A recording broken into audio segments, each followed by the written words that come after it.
Halo Sobat Pendidikan, selamat datang di channel ini.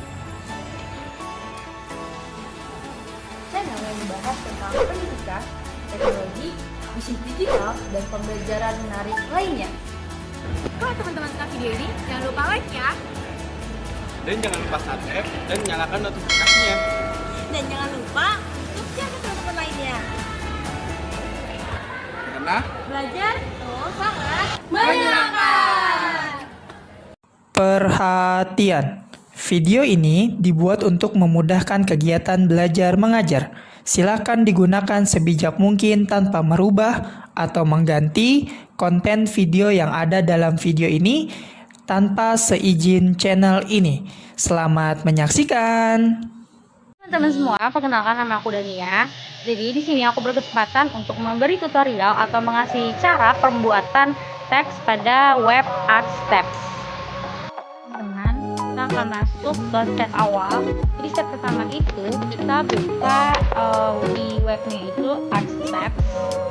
So setelah itu kita pencet di bagian add and place.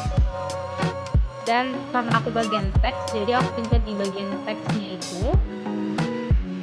Oke, setelah kita masuk ke teks, kita scroll ke bawah untuk di bagian add text. Setelah pencet, kita masukkan dulu ke bagian teksnya. Jadi untuk optional menurut aku, teksnya itu kita samakan dengan title yang akan kita tulis, supaya tidak terlalu banyak dan tidak terlalu bingung untuk selalu menulis juga. Karena aku mau simple, jadi teks aku tetap Pancasila dan tadi itu Pancasila. Sedangkan di deskripsinya baru aku jabarkan lagi untuk materi apa yang akan aku bahas.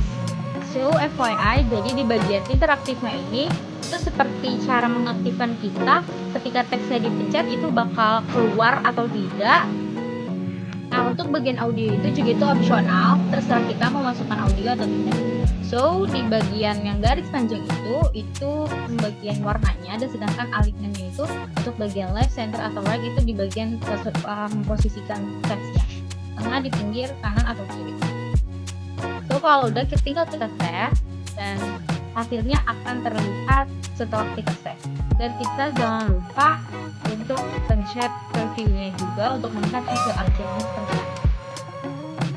Nah, kalau seperti itu, kita tinggal masuk ke bagian teks Pancasila yang tadi aku ketik, terus aku masukkan ke salah satu dinding yang ada di ruangan tersebut. Setelah aku pencet, terus aku save lagi, dan kemudian hasilnya sudah bisa dilihat ini. Jadi hasil yang kita dapat dalam teks tersebut, kita tinggal pencet atau kita klik bagian Pancasilanya, dan itu akan menghasilkan suatu paragraf atau deskripsi yang telah kita isi. Jadi sedikit informasi untuk teman-teman semua.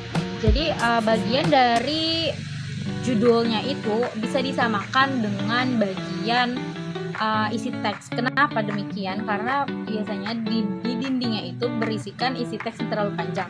Maka kalau teman-teman nggak mau ribet, itu tinggal disamakan dari bagian isi teks dengan judul, baru di bagian deskripsinya itu dijabarkan lebih mendetail materi yang akan dibahas. So, sekian yang dapat saya sampaikan. Kurang lebihnya mohon maaf. Wassalamualaikum warahmatullahi wabarakatuh.